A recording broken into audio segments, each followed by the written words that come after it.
사람 언제나 말이 없던 그 사람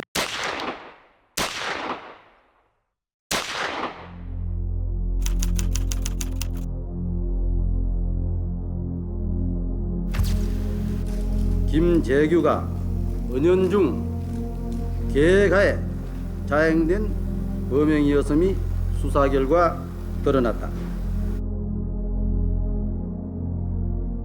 이 불은 여전히 꺼지지 않고 계속 번져나갔습니다. 박정희 대통령과 가는 절대로 그만두시지 않습니다. 더 이상 국민들이 당하는 불행을 보고만 있을 수가 없기 때문에 가슴 아픈 일이고, 하지만은 국민들의 희생을 막고 하기 위해서는 결국은 이 혁명을 한이할 수 없게 된 것입니다.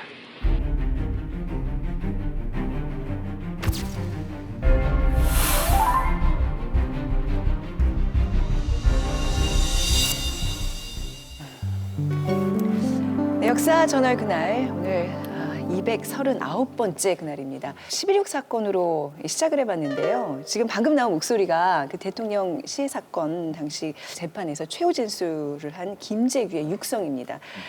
저는 처음 듣는데 들어보셨죠? 네, 저는 많이 들어봤습니다.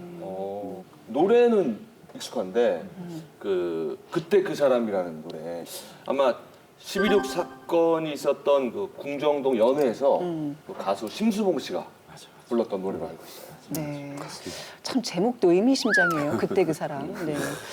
김재규가 박정희를 향해서 방아쇠를 당기게 된 배경 얘기를 참 뭐 많이 들었는데 정확하게 뭐예요?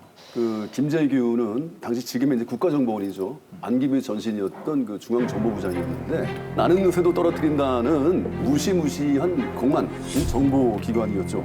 근데 당시 그 대통령 경호실장이었던 그 문제의 차지철이라는 인물이 등장을 해요. 이 사람하고 권력 갈등 내지 이제 서열 다툼이 있었다는 건데 그러던 중에 이제 당시 대통령이었던 박정희가 차지철한테 이제 더 의존을 하게 되고 김재규에 대해서는 노골적으로 이제 저평가하게 되면서 그런 이제 앙금들이 쌓여서 11.6 사태의 도화선이 됐다. 뭐 이 정도 소리. 그 정도. 예. 저도 미국 네. 개입설까지는 들어본 것 같아요. 뭐 주한미군 철수 문제, 뭐 한국 인권 문제, 또 무슨 또 핵 문제. 핵 개발 맞아, 문제까지 핵 문제도 있었다고 있었고. 그러더라고요. 한미 갈등 때문에 미국이 연루가 됐다. 이런 설은 들어봤어요. 온갖 카더라들이 난무하고 있는 거죠. 진짜. 네. 사실은 이제 김재규라는 존재 자체가 박정희 정권 때 권력의 2인자가 된 거잖아요. 근데 그가 왜 마음을 바꿔서 스스로 방아쇠를 당겼을까? 이게 오늘 핵심적인 고민이 될 것 같은데 이 김재규가 썼던 항소 이유 보충서라는 게 있어요. 근데 이걸 보다 보면 뭐가 나오냐? 결정적이고 가장 중요한 동기로서 부마 민주항쟁이 그렇죠. 있었다는 거죠. 아, 본인이 언급했어요, 그렇게? 네네. 예전에 막 부마 사태 이렇게 많이 불렀었죠. 그렇죠? 네. 우리 때는 부마 사태였죠. 제 주변에 오늘 부마 항쟁을 다룬다니까 그 부마 사태라고 얘기하시는 분들이 생각보다 굉장히 많더라고요. 우리 예전에 왜 광주 사태라고 했던 것처럼 그만큼 그렇습니다. 역사적인 어떤 평가가 제대로 이루어지지 않고 있다는 생각이 드는데 부마민주항쟁은 1979년 10월 16일 부산에 부산대학교 학생들이 시위로 시작되었고 마산으로 확산이 되고 그러했던 대규모 반정부 시위를 의미합니다. 부산과 마산의 첫 글자를 따서 부마민주항쟁이라고 하고요.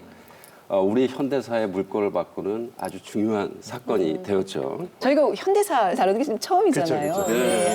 하고 싶은 얘기도 많고 듣고 싶은 얘기도 많은데 오늘 잘 부탁드리겠습니다. 부마 민주 항쟁에 대해서 생생한 이야기를 전해주실 분이 또 부산에서 오셨어요. 네. 부마 민주 항쟁 기념재단 법률 자문을 맡고 계시는 변영철 변호사님입니다. 네, 반갑습니다. 안녕하세요. 안녕하세요. 여기도 어떤 일을 합니까? 부마항쟁의 연행자만 1,500명쯤 됩니다. 이분들에 대한 피해가 제대로 아직 배상, 보상이 안 이루어졌습니다. 진실 규명도 제대로 안 돼 있고 재심 청구를 해서 제가 이제 변론을 하게 되고 국가배상 청구로 맡고 있고 지금도 계속 소송을 진행하고 있습니다. 부산에서 오셨으니까 정말 오늘 어떤 뭐 증언격의 아주 생생한 이야기를 전해줄 수 있겠네요. 근데 제가 그 당시 고등학교 2학년밖에 안 돼서 고등학교 2학년이면 다 알 나이인가요? 시위에는 참여할 수 있는 나이가 아니었죠. 근데 당시 고등학생들도 시위 참여했었잖아요. 그죠? 저는 못했어요. 저는 못했고 네.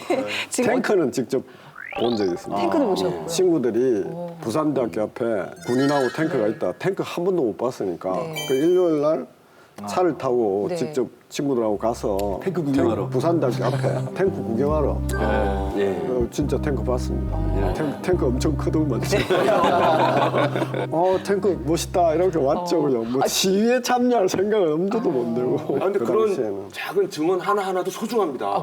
확실히 탱크가 출동을 탱크가 했다. 있었다. 알 수 있는 거 출동했고 아닙니까? 그죠? 제가 직접 목격한 건 아닌데 하나 또 들은 것은 네. 탱크가 출동하는 과정에서 택시를 짓밟아가지고 택시가 파손됐다는 막 소문이 돌았어요.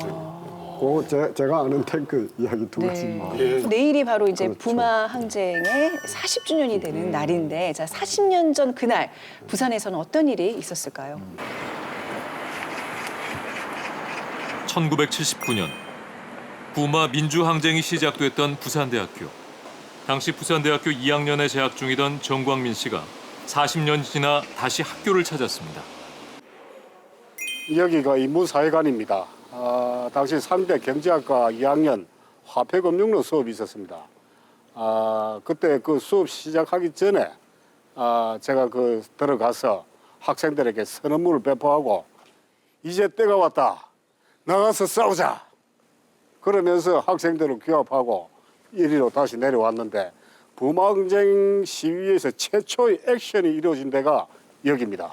1979년 10월 16일 전날 학내 시위가 실패했다는 소식을 들은 정광민 씨.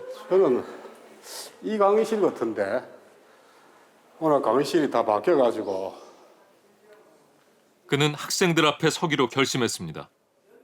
그리고 학생들을 향해 밤새 준비한 선언문을 외쳤습니다. 제일 중요한 거는 청년 학도여 너희들은 지금 어디서 무엇을 하는가. 반유신, 반박정희 투쟁이 일어났구나 하는 것들을 전 학생이 사실은 알고 여기 시작할 때 뭐 100명이었다면 저로 진행하면서 500명 뭐 또는 1000명 나중에 시위대로서는 그렇게 막 눈덩이처럼 시위대가 늘어나고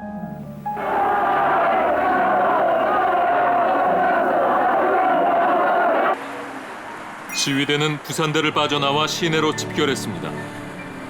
부산국제영화제 거리로 유명한 이곳은 40년 전 유신철폐 독재 타도를 외치는 함성의 거리였습니다. 당시 상인이었던 최윤국 씨는 그날을 또렷이 기억합니다.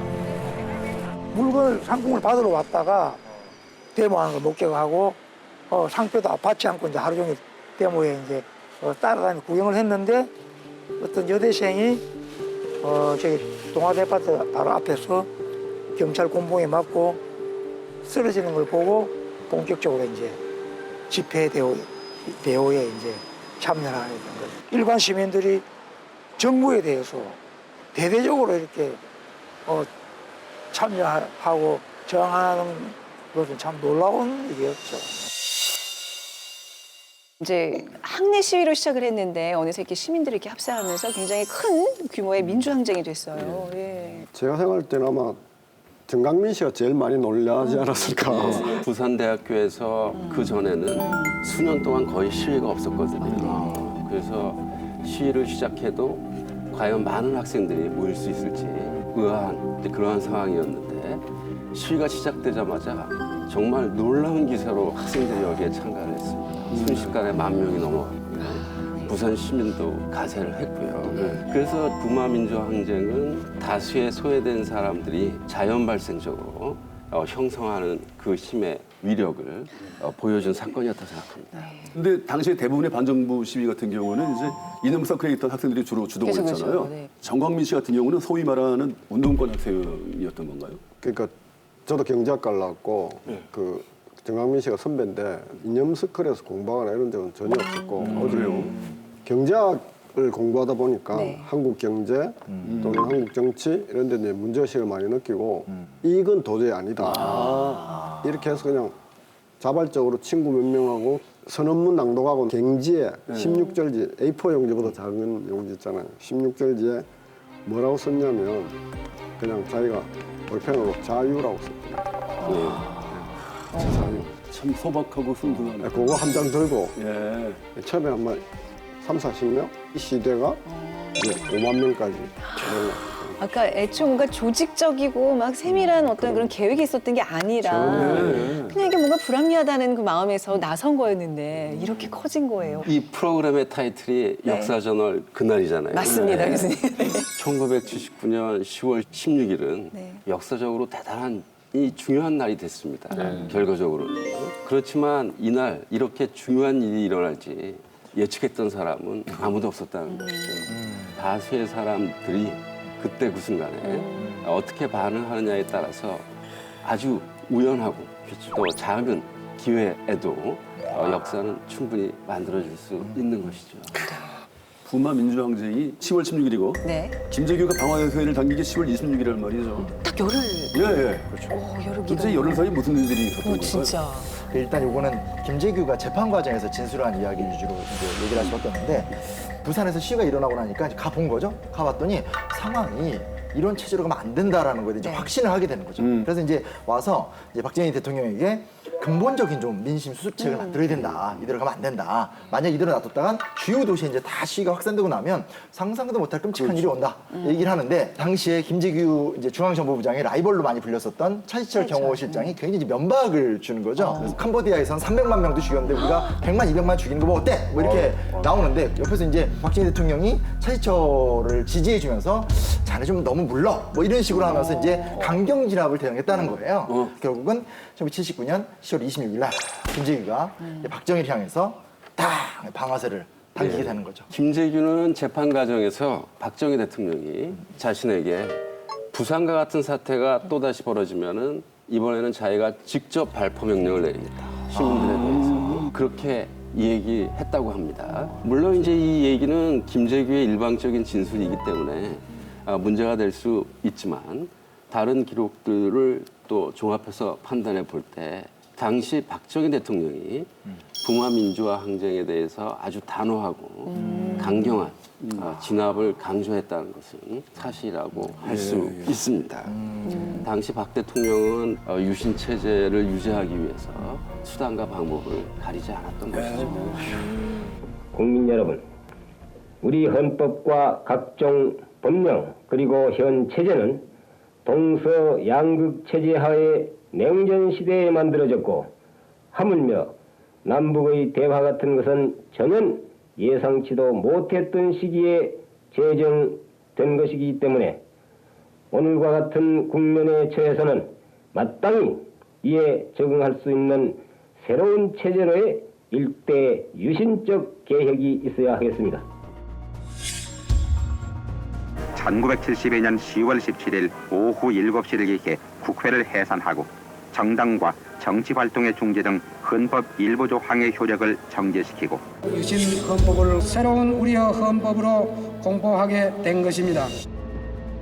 대통령으로서의 직책을 성실히 수행할 것을 국민 앞에 엄숙히 선서합니다.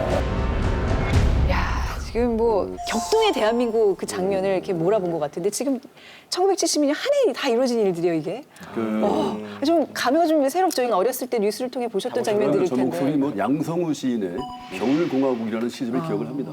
1970년 10월 기점으로 우리나라가 역사의 겨울로 진입을 하는 거예요. 겨울공화국. 그 72년도에는 유시님 실례지만 몇 살이셨어요? 뭐 시인한테 무슨 나이가 있겠어요. 초등학생이었습니다. 초등학생 때. 뭐 기억이 좀 가물가물하겠네요. 아니 근데 생생해요. 아 그래요? 어리건 뭐 나이가 드셨건 나라의 분위기가 바뀌었네 이런 거 누구나 느꼈을 어렸을 때부터 그 분위기를 감지했단 말이죠. 역시. 제가 1972년생이거든요. 그렇죠. 유신생이네. 유신생이. 그래서 그래서라는 주위에 유신이라는 이름이 적지 않이 있었어요. 학교에 한두 명씩은 있었어요. 친구들 이름이요? 네. 그 나라에서 뭐 큰일을 해라 이런 좋은 뜻으로 유신이다 이렇게 이름을 지어준 친구들이 학교에 한두 명씩 있었어요, 진짜. 진짜요? 네. 박정희 작사 작곡 나의 조국이라는 노래가 학교에서 널리 불려졌잖아요. 네. 기억하시죠? 삼국통일 이룩한 사랑의 역정신 오늘의 이해받. 그래가지고 그 당시에 김유신을 또 엄청 띄웠어요.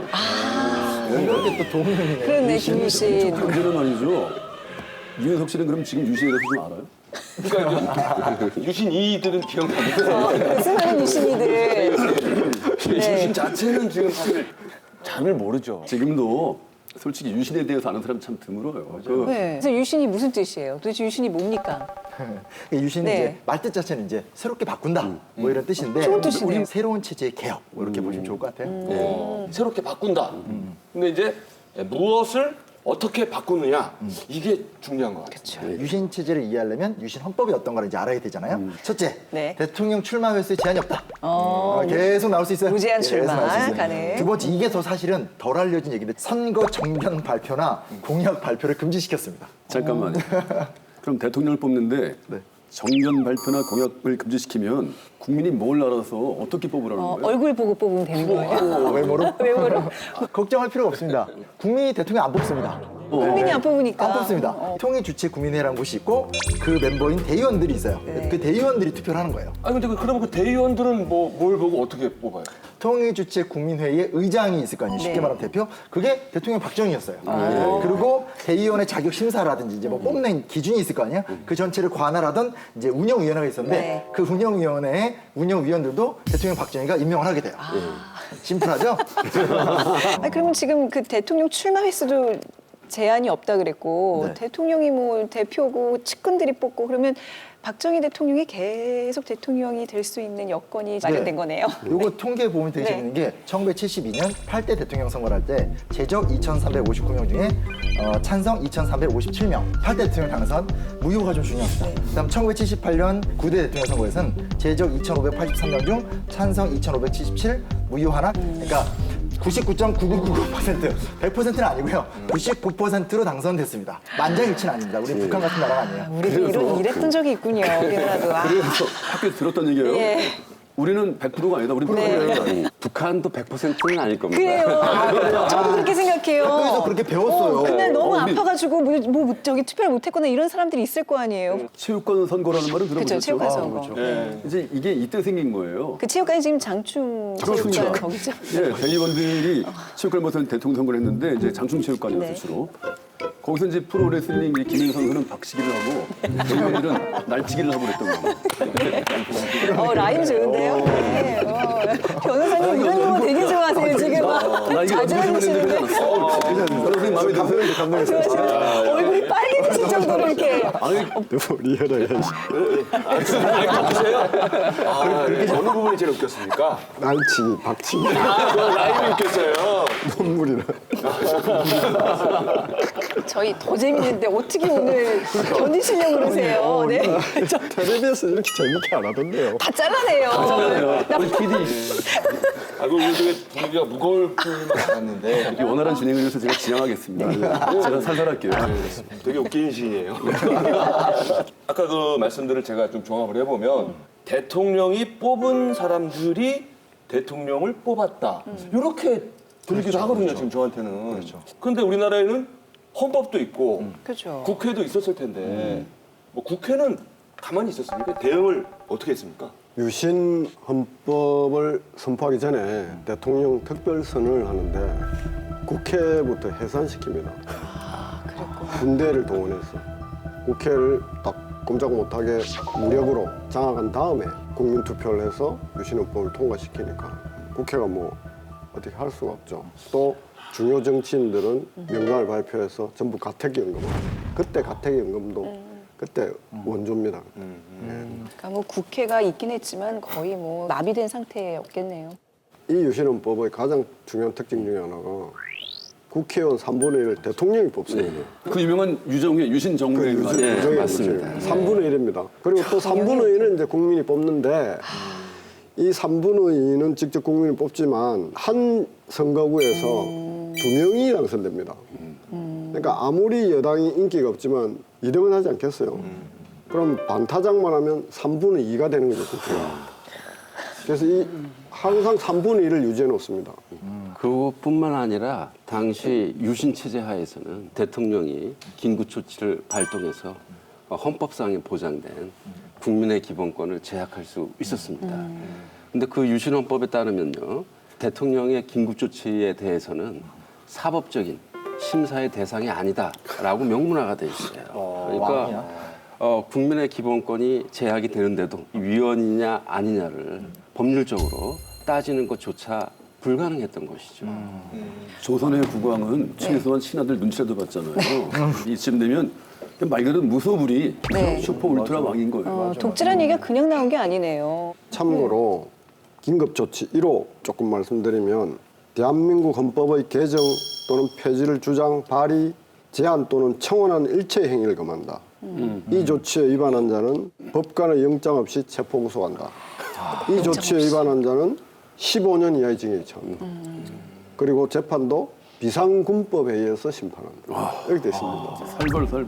이게 얼마나 말이 안 되는 지금 상황이고 불합리한지 이렇게 그래도 당시에 지성들이 있을 텐데 이게 왜 사람들이 잘 몰랐던 거예요? 당시 언론은 뭐 했어요? 언론. 네? 근데 결정적으로 긴급 조치가 이제 수시로 발동되기 때문에 집회나 시위의 금지는 물론이고 네네. 언론, 출판, 보도 및 방송도 사전 검열이 이루어지면서 정확한 정보를 전달할 수 없었다는 거예요. 한국의 언론 환경은 유신 체제 이후 많이 달라지는데요. 네. 그 전까지만 하더라도 기자들은 현실 비판적이고 정부에 대해서도 비판적인 보도를 꽤 많이 했습니다.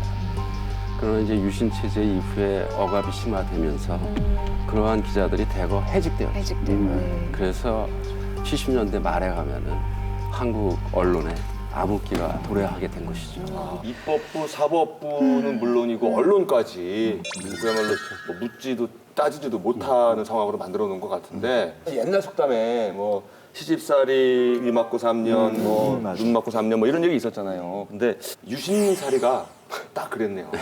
귀 막고 눈 막고 입 막고. 근데 정말 많은 사람들이 그런데도 유신의 본질을 모르고 다 좋은 건 줄 알았어요. 심지어 저는 그때 유행했던 그 자석 필통이 있었는데 네. 그 껍데기에 유신을 찬양하는 만화가 그려져 있었어요. 아 진짜. 아, 진짜요? 예. 웬만한 것이 다 유신 찬양. 그러니까 제 유년 시절 이렇게 쏙쏙 자라나고 있을 때 이런 우리의 정치는 암흑기였다는 거를 지금 너무 좀 실감을 하고 있어요. 엄중하고 어두운 시대였지만 그래도 사람들의 저항은 계속되었습니다. 1973년 10월 달부터 대학가에서 이제 유신철폐를 주장하는 시위가 벌어졌고요. 그렇지만 박정희 대통령이 긴급 조치를 발동을 해서 이러한 것들을 다 막았던 것입니다. 박 대통령은 국가안전과 공공질서 수호를 위한 대통령 긴급조치 구호를 선포했습니다. 국론이 통일이 되지 않고 분열이 되고 국내가 혼란에 빠져 있을 때에는 일단 유사시에 있어서는 힘을 가지고 있으면서도 그 힘을 제대로 발휘할 수 없다 하는 사실입니다. 국론 분열과 국민 종파를 저해하는 유언비어를 퍼뜨리거나 사실을 왜곡해서 전파 보도하지 못하게 하며 헌법을 부정하거나 개정 또는 폐지를 거론하지 못하게 하고 학생들의 불법적인 집회, 시위 또는 정치 관여를 금하며 민족중흥의 기틀을 우리 후손에게 물려주자는 것이 이번 긴급조치의 참뜻입니다. 시위가 슬슬 이제 막 튀어나오니까 어떤 이제 독재 정권이 위기를 맞으면 이제 희생양을 찾게 마련 아닙니까? 긴급 조치가 약발이 안 먹히니까 용공 조작을 해가지고 국민들을 이제 겁을 주기 시작하는 빨갱이다. 그렇죠. 그게 간첩이다. 바로 이제 그 유명한 민청학령 사건, 인혁당 사건 이제 이런 것들인데 아까 긴급조치 1호를 말씀하셨잖아요. 이 긴급조치 9호가 이제 독재 정치의 이제 완결판이 되는 겁니다. 이건 뭐 이제 입만 뻥끗해도 다 잡아가는 거예요. 막걸리 먹고 취해가지고 박정희 욕 한 번 했다가 징역 3년 받고 이런 서민들이 이제 생겨난 겁니다. 그래서 이제 막걸리 긴급조치라는 말이 생기는 거예요. 이 긴급조치에 항의하면서 이제 서울대 김상진이라는 학생이 할복 자살까지 하게 되는데 그럼에도 불구하고 언론에서 단 한 줄도 보도가 되지 않는 정말 암흑기였던 거예요. 처음에 우리 변호사님이 이제 뭐 호칭 같은 거 우리 대통령 어떻게 해야 되나 했더니 나는 박정희라고 하면 너무 무서워요. 예전에는 그 대통령자 안 붙이면 진짜 주변에서 누가 끌고 가는 맞습니다. 그런 시절이었잖아요. 그죠? 박정희하면 바로 잡혀가는 상황이었어요. 박정희라고 할 수가 없었습니다. 진짜 아무나 막 잡혀갔어요. 진짜 아무나 간첩이 되고. 그 시절 뭐 민청학년, 뭐 인혁당 사건, 뭐 우리가 역사적으로 아는 사건들이 많은데 우리 앞으로 이제 현대사 얘기하면서 다 역사전을 그날에서 다룰 그날들입니다. 그러니까 좀 아껴두고 오늘은 자 부산과 마산에 집중하도록 하겠습니다. 예. 숨 쉬는 것조차 힘들 정도로 이렇게 막 조여오는 느낌이 있는데 그렇게 엄혹한 시절에 어떻게 7년 만에 부산과 마산에서 이렇게 큰 시위가 가능해졌던 건지 그것도 참. 근본적인 원인은 유신 체제의 억압적 정치적 상황, 그게 이제 가장 큰 원인이었고, 그게 왜 부산과 마산이냐고 했을 때 부산과 마산이 경공업 중심의 수출을 위주로 하는 경제 구조를 가지고 있었습니다. 근데 그때 마침 2차 오일 쇼크가 와서 산업이 굉장히 위축되고 노동자들의 삶이 더욱더 열악해지는 그런 상황이 또 하나의 큰 원인이 됐다. 이렇게 이제 많은 분석들을 하고 있습니다. 거기에다가 YH 사건이라는 게 있습니다. YH 무역이라는 회사는 가발을 수출하는 대표적인 업체로 아주 잘 나가던 회사였습니다. 그렇지만 경영진의 방만한 경영과 비리로 회사가 어려워졌고, 그래서 경영진이 아무런 종업원들에 대한 조치도 없이 회사 문을 닫아버렸습니다. 그래서 YH 무역의 여성 노동자들이 당시에 제일 야당이었던 신민당 당사로 들어가서 회사의 정상화를 촉구하며 농성을 벌였던 겁니다. 그래서 김영삼 대표를 비롯한 당시자들이 나와서 도와주기도 했고요. 그런데 경찰은 깜깜한 새벽에 강제 진압을 시도를 했습니다. 그 과정에서 아우성을 치면서 여성 노동자들이 끌려 나오고 한 명의 여성 노동자가 사망한 채로 발견되었죠. 이 사건은 수많은 노동자와 시민들을 분노시키기도 했습니다. 또 부산과 마산에는 노동자가 많았으니까 이 YH 무역 사건에 더욱더 공감을 했을 것 같아요. 그렇죠. 그리고 이제 또 다른 요인이 하나 더 있습니다. 김영삼 이제 야당 총재가 계속 이제 선명 야당을 외치면서 박정희 정권과 막 싸우고 있었거든요. 싸우다가 뉴욕타임즈하고 인터뷰를 합니다. 독재 정권 지지를 하게 된 거죠. 근데 이제 이게 굉장히 큰 파장이 일 수밖에 없고 날치기를 통해서 결국은 의원직 제명 사태가 일어나게 되죠. 김영삼 대통령은 부산에서 내리 구선을 하신 정치인이고 아주 대중적 영향력이 있는 그런 정치인이었죠. 뉴욕타임즈하고 인터뷰 내용도 별것 아니에요. 그 김영삼 대통령 늘 많이 하시는 표현 중에 독재 정권이다 그렇게 한 거예요. 당연한 얘기를 한 거예요. 그 이야기 했다고 국회의원을 제명을 합니다. 그게 이제 마산, 부산 사람들한테는 이게 우리가 사랑하는 정치인에 대한 이런 너무 어이없는 이런 게 시확산의 큰 원인이 되지 않았나. 그 정치인의 어떤 그런 어감, 또 노동자의 죽음 이런 것들이 어떻게 보면 그 시민들에게 있어서는 각성의 어떤 기회가 됐겠네요. 시민들의 분노가 아주 임계점에 다다른 그런 상황이네요. 네. 이제 시가 부산대학교에서 시작돼서 정문을 경찰이 막으니까 바로 옆에 그 담장이 있었는데 그 담장을 깨고 시위대가 무너뜨리고 진출을 해서 그 온천장까지 이렇게 진출하다가 이제 누군가가 이 시민들한테 알려야 된다는 취지였겠죠. 남포동에서 만나자. 이렇게 하고 흩어져서 남포동에서 그것도 부영극장. 저 부영극장이 부산에서 그 당시에는 최고 번화가입니다. 명동 같은 데인데 거기에 시민들이 적극 가담하기 시작. 상인들이 숨겨주고 같이 시위도 하고 이렇게 하면서 확산되는. 국제시장 상인들은 그날의 증인입니다. 벌써 그 경찰들이 저 위에서 내려오고 하면은 경찰들 오기 전에 막 구호모 외치고 할 때 이 2층에 이런 장사하는 할머니들이나 이런 사람들이 먹을 걸 막 들고 내려오고 그랬어요. 도망다니는 시위대를 보고만 있을 수 없던 상인들. 물이며 밥이며 손에 잡히는 대로 건넸습니다. 그리고 응원했습니다. 국제시장은 시위대들의 피신처였습니다. 범하 항쟁 그 말이죠. 요 뒤로 이런 데도 숨겨주고 뭐 심지어 어떤 경우는 카텐 뒤로 원래 이렇게 숨겨주기도 하고 그럼 뭐 급한 사람들은 뭐 땀을 뻘뻘 흘리고 그러니까요.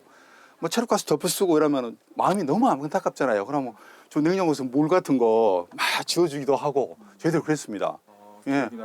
저도 뭐 그때 좀 그 마음속에 그 울분도 많았고 그렇지 않습니까? 제 없는 학생들 뭐 민주주의 하자고 그러는데 체류탄 터트리고 허리하고 뭐 무력 진압하려는 그런 태도가 보면 붕괴도 되고 그랬죠. 그 시위대를 돕는 상인들이 굉장히 많았네요. 당시 이제 시위 참여 인원을 5만 명으로 추정을 했습니다. 그런데 이제 이거는 직접 참가한 사람들이 5만 명인 거고요. 시위대에게 음료수를 나눠주고 숨겨주고 그렇게 지원했던 사람들까지 합하면은 그 숫자는 훨씬 커졌겠죠. 그때는 말이죠.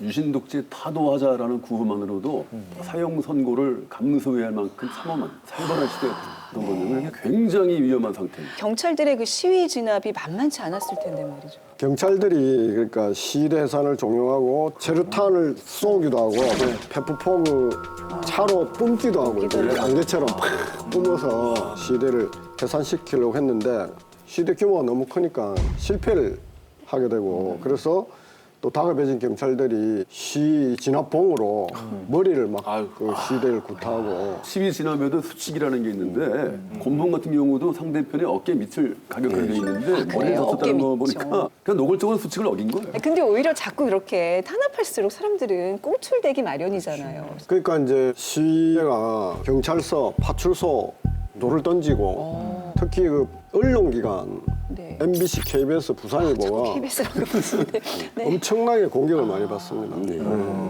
이런 뭐 비판해라고 하는 건데 언론의 본질이 전역을 안 해주니까 그런 데 대해서 이제 울분이 터져나온 거죠. 이게 뭐 자료를 보면 파출소가 16곳, 언론사 3곳, 그 경남도청, 중부산 세무소 이런 곳을 다 공격했다는 건데 이게 흥미롭게도 다 공공기관 아니면 언론사잖아요. 그러니까 어용기관들에 대한 시민들의 분노네요. 그렇죠. 그죠? 니들이 우리 세금으로 우리를 위해서 집행을 해야 되는데 권력의 앞잡이가 돼가지고 지금 납치하고 있다. 이 분노가 막 터져나갔다 볼 수 있겠죠. 네. 근데 그런 또 폭력으로 맞선다는 게 그렇게 바람직한 일은 아닌데 말이죠. 예. 그렇지만 당시 시위대가 네. 무차별적으로 습격을 하거나 그런 거는 결코 아니었습니다. 습격하는 그 목표에 대해서는 대단히 명확하게 제한을 두고 있었습니다. 그래서 일반 상점이나 금융기관을 습격하는 그런 일은 벌어지지 않았고요. 그리고 파출소를 습격한다 하더라도 무기고는 손대지 않았습니다. 그리고 언론기관에 대해서도 나름대로 정부의 비판적인 보도를 한 언론기관은 무사했습니다. 무사한 언론기관도 있었구나. 다 알고 있는 거구나. 그죠? 선택적 분노. 선택적 분노. 그랬군요. 네네. 친애하는 부산 시민 여러분, 정말 일부의 지각 없는 자들의 행동으로 안정된 사회 질서를 파괴하고 우리 국가의 안보를 위태롭게 하는 불법 행위를 발본색원하기 위하여 부산 지역에 비상 계엄이 선포됐습니다. 이렇게 선포가 됩니다. 학생 시민 여러분, 악랄한 선동과 폭력으로 사회 질서를 파괴하는 일부 지각 없는 자들에게 속지 말고 본연의 임무로 돌아가 학생은 학문 탐구에 열중해주기 바랍니다. 이것이 바로 나를 위하고 내 부모를 위하는 길이며 나아가서는 북괴의 침략으로부터 국가를 방위하는 길이라는 것을 명심해야겠습니다. 여기는 부산지구 계엄사령부 이동 방송반입니다. 철렁하네요. 민방위 들으니까. 이제 오싹하죠. 근데 정말 북괴의 침략, 국가방위 이 한마디로 이제 국민들을 바보로 만들면서 압박하고 있는 거예요. 엄연히 국민의 군대라고 지금 말해놓고도 이 자국민한테 지금 군대가 출동하는 거잖아요. 그러니까 위험한 건데 이거 진짜. 박정희 정부기가 이제 18년 동안 지속이 됐는데 사실 비상계엄령 긴급조치 이러한 비상조치가 계속해서 떨어졌잖아요. 그냥 평시에 있던 때보다 비상조치하에 있던 때가 더 많을 정도였습니다. 비상계엄은 계엄법이 정한 요건에 맞아야 되거든요. 계엄법 당시 4조는 적의 포위 공격으로 군사상 필요가 있는 때 한해서 비상계엄을 하도록 되어 있습니다. 비상계엄은 말 그대로 모든 일반 행정사무, 국가사무를 군이 장악하는 거예요. 그리고 계엄포고령을 위반하면 일반 시민들도 윤석 씨도 일반 법원의 재판을 받는 게 아니라 군사 재판으로 세워요. 어마어마한 이야기죠. 그러니까 요건을 딱 정해놨는데 그 당시 72년 10월 17일은 적의 포위 공격도 없었고 뭐 핵실험도 없었고 아무것도 없었어요. 그런데 그냥 해버린 거예요. 절차가 있어야 될 거 아니에요. 국무회의나 바로 그냥 선포가 되나요? 비상계엄 발동 30분 전 오후 11시 30분에 형식적으로 국무회의를 열었고 근데 그 국무회의에서 비상계엄이 의결되기 전에 이미 이제 군부대에서 출동 명령이 내려지고 출동 준비가 시작되어 있는 상황이었습니다. 그 절차 무시, 국회 무시 국민 무시. 국민 무시죠. 무시무시한 권력이었던 거예요. 이때 이제 부산에 내려가서 계엄 업무를 담당하고 시위를 진압했던 부대 중에 하나가 제3공수특전여단입니다. 제3공수여단.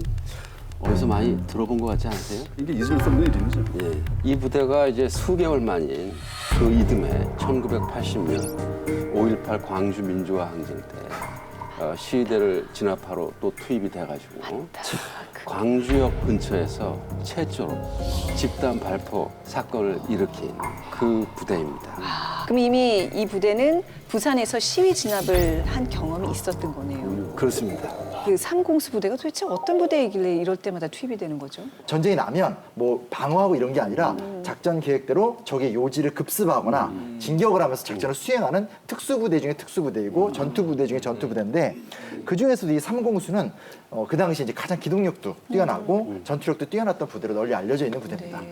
아니 그러면 그렇게 훌륭한 부대면 지금 얘기한 대로 뭐 적의 요지를 급습을 해야지. 그렇죠. 왜 시민들을 급습을 하고 그러니까 그때는 그들에게 이제 시민이 적이었던 거예요. 어떻게 시민이 어떻게 적이 될 수 있어요, 상식적으로. 비수 같은 말이네. 그러게. 그러니까 시민의 적과 싸워야 될 분위기죠. 이 계엄군의 위력이 얼마나 대단했는지 이제 이틀 만에 시위가 진압됐다면서요. 그러니까 계엄군이 잔혹하게 이 진압에 투입되고 많은 무력을 행사했다는 걸 보여주는 반증일 수밖에 없어요. 경찰 하면 이제 갖고 있는 것도 뭐 곤봉 위주라면 실제 군하면 뭐 이렇게 큰 소총에 그리고 착검도 하고 무엇보다 이제 탱크 이런 게 들어오는 거니까 이거는 사실 저는 이런 걸 경험해 본 적이 없는데 이건 너무 정말 진짜 충격과 전율 이런 상황이 있다는 걸 참 상상하기 힘든 것 같아요. 군인이 시위를 진압하는 거하고 경찰이 시위 진압을 하는 거하고 시민 입장에서는 다른 점이에요. 엄청난 심리적 위압감과 그런 걸 느끼게 되는 거예요. 총을 들고 있으니까. 그걸 의도적으로 해서 이제 배치를 하는 것이죠.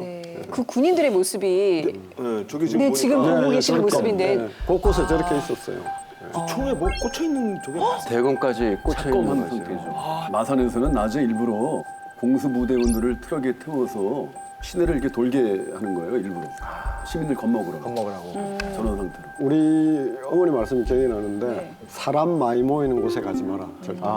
사람 많이 모이는 곳에 가지 마라. 이렇게 말씀드려요. 시민들이 시위를 하니까 이제 군인들이 일종의 무력 시위라 그러잖아요. 공포 분위기를 조성하는. 저렇게 착검한 군인들은 일제 강점기에만 보고 더 이상 안 볼 줄 알았는데 현대 사회에 들어서 또 보게 되니까 너무 마음이 아프네요. 당시 이제 국군 보안사령부 자료를 보니까 신속하게 시위를 진압하기 위해 인명이 상하지 않는 범위 내에서 과감하고 무자비할 정도로 타격하여 데모 대원의 간담을 서늘하게 함으로써 데모 의지를 상실하게 할 것을 지시받았다. 이런 내용이 있습니다. 이게 당시 계엄군의 실상이에요. 인명이 상하지 않는 범위 내에서 과감하고 무자비할 정도로 타격하라. 그러니까 이거는 죽지 않는 범위 내에서 최대한 가혹하게 폭행해라 이런 말하고 똑같은 거잖아요. 죽이자 말을.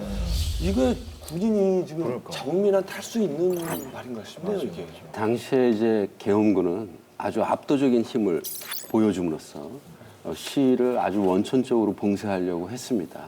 그래서 시위를 막는 차원이 아니고 도망가는 시위대 참가자까지도 끝까지 쫓아가서 마구마구 구타를 하고 또 시위와 전혀 상관없는 시민들도 구타를 하고 그랬던 것이죠. 그 영화 같은데 보면은 난 한 놈만 잡아서 팬다 뭐 이런 얘기가 있는데 진짜 그러한 양상이었습니다. 본보기로. 예. 이렇게 하면 좀 시위대가 주춤할 줄 알았는데 예상을 빗나가서 10월 18일 드디어 이제 마산에서도 시위가 이어집니다. 마산에서 이제 10월 18일 드디어 경남대학교 학생들이 중심이 돼서 시작되어서 급격하게 마산으로까지 이제 확대가 되는 거죠. 특히 밤이 되니까 학생들뿐만이 아니고 일반 시민들도 많이 참가했습니다. 마산이라는 도시는 특별한 역사적 기억을 갖고 있는 도시죠. 4.19. 1960년 4.19 혁명 때 카미로거를 기념하는 탑에서 군마항쟁 때도 모여서 시위를 벌였던 겁니다. 근데 이제 이 밤에 시위에 참가한 사람들은 도시의 빈민들이 그 주도를 했는데요. 재밌는 게 뭐냐면은 1960년 4.19 혁명 때도 밤에 시위가 벌어지면 집에 불이 켜져 있거나 차량이 불을 켜고 가면은 불을 끄라고 요구를 했습니다. 자신들의 이제 얼굴이 드러나는 것을 막기 위해서였죠. 19년이 흘렀는데 부마 항쟁 때 다시 마산에서 도시 빈민들이 야간에 시위를 하면서 불을 끄라고 요구를 합니다. 민주화 항쟁이 면면이 이어지고 있다는 것을 보여주고 있는 것이죠. 불빛이 꺼진 깜깜한 도시를 한번 생각해 보세요. 그거야말로 그 어떤 외침보다 강력한 침묵 시위라는 거죠. 마산의 그 칠흑 같은 밤에 민주화의 염원이 별같이 빛나고 있었다. 라는 음악다방 DJ 같은 멘트를 꼭 붙이고 싶어요. 아니 마산 분들은 본인들의 그 사는 그 고장이 민주의 성지라는 그 자부심을 꼭 가지셨으면 좋겠어요. 네. 지금 그 대단하십니다. 네. 이렇게까지 지금 시위가 막 확산되는 분위기인데 이 정도면 약간 우리 시민 쪽의 승리를 좀 예감할 수 있는 상황 아닌가요? 18일부터 마산에서 이제 시위가 확산되니까 20일 경우에 비상계엄과 유사한 위수령을 발동을 합니다. 근데 계엄령이랑 위수령이랑 다른 거예요?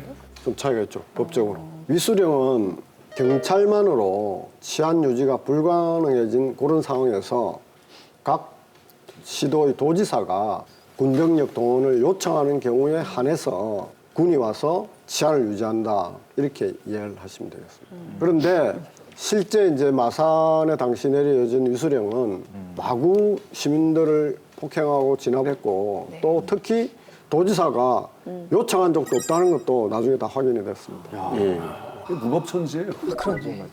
그러니까 이게 위수령이 내려진 절차에도 문제가 있는 거고 또 군이 뭐 어떤 권한도 없이 시위대를 강경 진압한 것 이것도 문제가 지금 있는 거죠. 위수령에 의해서 많은 학생 시민들이 체포가 됐겠죠. 그리고 경찰서에 연행한 다음에 분류를 해요. A급, B급, C급, D급을 해서 AB급은 어디로 가겠습니까? 보안사로 갑니다. 그 무시무시한 보안사에서 패고 고문하고. 근데 그 보안사 특징이 뭐냐면 저희들이 이제 재판을 해보면 아는데 아무 기록이 안 남아 있어요. 들어오고 나오는 기록이 아무것도 없어요. 그냥 행방불명기관이에요. 가족들한테 연락도 안 해줍니다. 이때 연행돼서 그런 수모를 겪고 고초를 겪은 많은 분들이 그 상처가 아직도 남아 있을 텐데 말이죠. 엄청나죠. 네. 경남대학교에서 학생 시위자로 참가했던 옥정의 최갑순 씨. 3명이 이들에게 부마 항쟁의 기억은 어제처럼 선명합니다. 이렇게 결기에 차가지고 실제로 전경들이 이렇게 모여 있는 이렇게 뭐 방독면을 쓰고 처음이었대요. 이런 건 지휘가. 처음이거든. 제가 저도 처음이었고 친구들도 다 처음이었을 거예요. 전경 적어도 처음이요. 근데 그걸 보자 뭔가 실질적인 우리가 이제 압박감이 확 오지 현실감이. 이게 하는 거구나. 시위대는 목소리를 높였고 앞으로 전진했습니다. 무장한 경찰과 군은 강경 진압에 나섰습니다. 한 200명 됐어. 그리고 여기서 오는 게 한 200명 됐고 이렇게 합쳐지니까 우왕좌왕해서 우리 둘이서 이렇게 서서 줄을 서고 스크램을 짜작하고 노래를 가르치고 있는데 그래 몇 줄로 서라. 이렇게 하고 있는데 뒤에서 형사가 이제 나는 내대로 이제 이 친구는 이 친구대로 머리채부터 확 이렇게 휘어잡혀가지고 땅바닥에 그냥 내동댕이 쳐졌어요. 이제 이 친구는 치마를 입고 있었는데 치마를 이렇게 들려가지고 완전히 이제 속옷이 다 보이게 하고. 평범했던 두 사람의 인생을 송두리째 바꿔놓았습니다. 이렇게 형사들이 내를 둘러싸고 있고 나는 이렇게 앉아 있고 그 사람들이 한 명씩 한 명씩 저를 지도를 하면서 이제 막대기를 들고 치면서 이런 어떤 광경들이 내 꿈에서는 나타난 거예요. 무자비한 폭행과 폭언과 저는 이렇게 욕으로 문장을 만들어서 한 30분 동안 욕만 하고 발길질하고 여튼 고문하고 했던 기억들이 굉장히 힘든데 그 더듬 오듬 기억하고 그 사람의 눈빛을 잊을 수가 없어요. 40년이 지났지만 그날의 기억은 여전히 아픈 상처입니다. 다시 그날을 떠올리게 하는 그런 저런 인터뷰조차도 너무 죄송한, 그죠? 국민을 적으로 돌리고 고문과 폭력을 자행하는 정권, 이런 게 야만이죠. 그 당시 고문을 받았지 않습니까? 근데 육체적인 상처는 남아있으니까 그걸 쉽게 피해를 보상하거나 배상할 수 있는 근거가 되지만 정신적인 트라우마로, 고문에 대한 트라우마로 이게 40년이 지나도 잊혀지지 않는 거예요. 이런 부분들에 대한 피해 보상이나 배상을 청구하면 증거가 어딨냐, 증거를 내놔라. 이렇게 해서 이게 아직까지 제대로 보상이 안 되고 있는 측면이 있습니다. 자, 올해 부마 민주 항쟁과 관련된 아주 중요한 군사 비밀 문서 하나가 공개됐습니다. 1979년 10월 18일 계엄령이 내려진 부산, 그날의 기록입니다. 12시 20분경에 누군가가 이 계엄 사령부를 방문해서 초기 데모 진압이 가장 중요하다고 지시를 했고 강력한 수단을 사용해서 시위 작전을 전개해라. 그래서 군의 위세를 과시하라. 그리고 또 계엄 장병을 격려하고 간 그런 기록입니다. 실제로 1시간 후에 네. 오후 1시 30분 계엄군 3,400명이 부산 시내로 진압작전을 시작하는 거죠. 바로 이후에? 네. 1시간 후에. 근데 지금 모든 것들이 굉장히 저 누군가가 굉장히 지금 오늘 키맨이라고 그러죠. 핵심 인물, 굉장히 중요한 사람인 것 같은데 지시대로 그대로 지금 이행이 되고 있단 말이에요. 그렇습니다. 그렇죠. 당시 계엄사령부에는요. 계엄사령관, 상공수여단장, 계엄사 작전처장, 501 보안부대장이 있었습니다. 그들을 다 지휘하는 저 사람. 과연 누굴까요? 근데 저기 있는 사람들만 해도 굉장히 높은 사람들 아닌가요? 군대에서? 그렇죠. 그러면 계엄사령관까지 있는데? 당시 군 통수권자 말고 뭐 더 통수권자들의- 있나요? 그 높은 사람이? 박정희 대통령이 갔을 것이다. 경호실장, 차지철 경호실장 그때 굉장히 위세가 막 등등하지 않았나요? 차지철. 계엄사령부를 찾아와서 계엄군에 대한 지시를 한 바로 그 사람. 보여주세요. 대박. 여기서 아니 전두환 씨를 보게 될 줄은 진짜 갑자기 툭 튀어나와서 지금 너무 놀라셨죠 다들. 지금 예. 우리가 지금 광주가 아니고 부산 마산 그렇죠. 예. 얘기를 하고 있는 건데 그렇죠. 지금 오류로 뜬 게 아닌가요 지금? 이 사진이 맞게 뜬 건가요 지금? 그렇습니다. 근데 알다시피 보안사령부는 군사 보안이나 군에 관한 정보 수집 등의 업무를 수행하는 곳이고 계엄사령부는 계엄이 내려진 지역에서 계엄군을 지휘하는 기관이잖아요. 그러니까 뭐 서로 지휘체계가 다른데 왜 갑툭 튀냐는 거죠. 왜 튀어나왔습니까 저 사람? 최근에 부산 군수사령부의 이제 내부 문건이 공개가 됐는데요. 전두환 이제 보안사령관이 18일 날 부산에 내려왔고 아까 우리가 봤던 강경진압 지시를 했다는 것이 드러난 것이죠. 이 보안사령부는 이제 기본적으로 군의 정보기관입니다. 그래서 여러 가지 이제 일에 관여하고 개입하고 정치적인 부분에도 개입을 했던 것이죠. 학생들, 시민들의 시위 사태에도 보안사령부가 개입했던 것입니다. 제가 한국 현대사 책을 쓰면서 부마 민주항쟁하고 5.18 광주의 초기 모습이 비슷하지? 그런 고민이 좀 많았었거든요. 어떻게 보면 문서원장에서 이제 그 이유가 딱 발견되는 건데 이제 전두환을 보면 부마 민주항쟁 당시에 이제 부산에 내려와서 초동진압, 초장에 빨리 찍어 눌러라 이런 식의 어떤 작전을 강조했고 사실 이제 그로부터 약 7개월 후인 우리가 잘 알고 있는 5.18 광주 민주항쟁이 본격화되는 시점에도 사실은 광주에서 시위가 시작되자마자 이제 계엄 군대를 파견해서 초동 대처를 제대로 했던 거죠.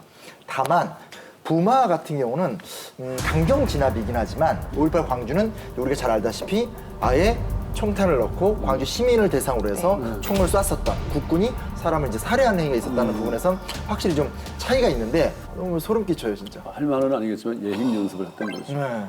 제일 화가 나는 부분이 이제 시민들에게는 군대를 출동시켜서는 안 되겠구나라는 교훈을 얻었어야지. 그렇죠. 한술 더 떠서 이번엔 실탄 발사. 그러니까. 이건 돌이킬 수 없는 오판이거든요. 80년대에 대학을 다닌 저희 세대는 네. 진짜 광주에 대한 부채의식 때문에 많이 괴로웠었는데 그 비극 뒤에 전두환이라는 이름이 또 등장하는 걸 보니까 지금 무슨 말을 해야 할지 모르겠습니다. 그 역사에 인과응보라는 법칙이 존재하는지 참 답답합니다. 그렇죠. 네. 결국 부마 민주항쟁도 유신을 뒤흔들고 대한민국 역사를 뒤바꿔놓은 아주 네, 결정적인 사건이라는 걸 오늘 우리가 알게 됐잖아요. 네. 네.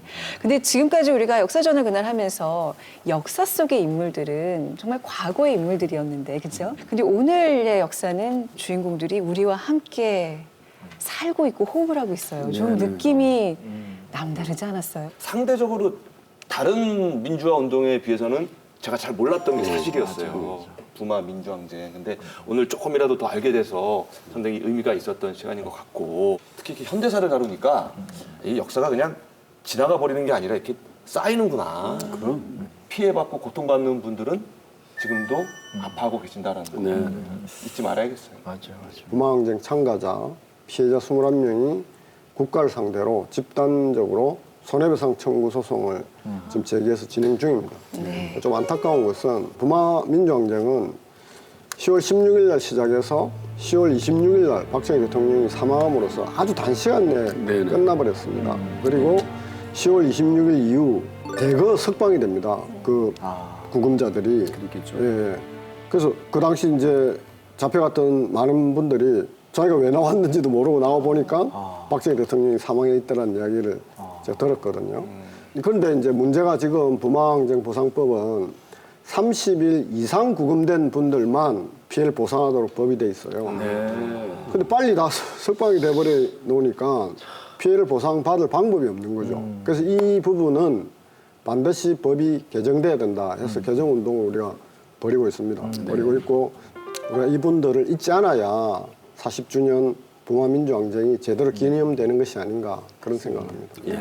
부마 민주항쟁의 현장을 시찰했던 당시 중앙정보부장 김재규의 증언을 소개해드리고 싶습니다. 160명을 연행했는데 16명이 학생이고 나머지는 다 시민입니다.